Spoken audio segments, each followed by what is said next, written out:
शुरुआत दादा की ज़बानी होती है। दादा कहते हैं कि मैंने माया को पत्थर के कुएं में मक्खन जमा करते हुए देखा।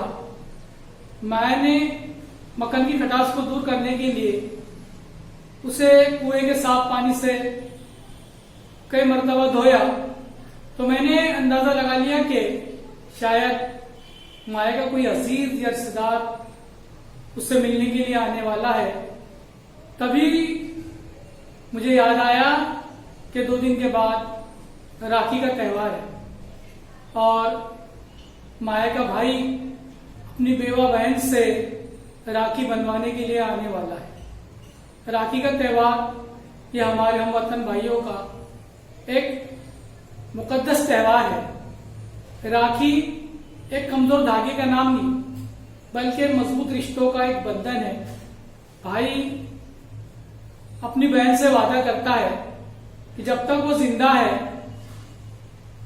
अपनी बहन की हिफाजत करेगा।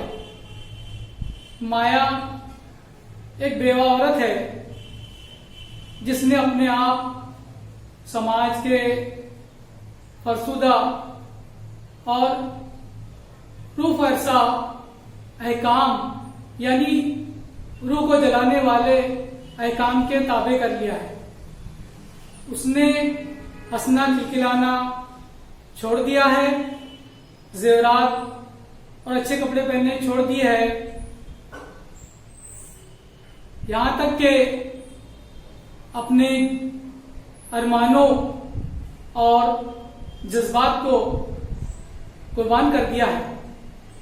बाबा उसे कई मर्तबा जेवरात और अच्छे कपड़े पहनने के बारे में समझाते हैं। बाबा एक बूढ़े आदमी हैं। बेटे की मौत ने उनकी कमर तोड़ दी है। घर के और खेतों के कामों की जिम्मेदारी के कंधों पर है। इसे पूरा करते करते वो थक जाते हैं। भोला एक मासूम और सीधा साधा बच्चा है जिसे रिश्ते और रिश्तेदारों के नाम की पहचान तक नहीं है।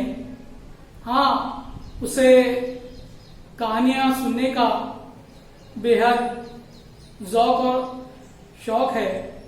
वो रोजाना रात को अपने दादा से कहानी सुनता है।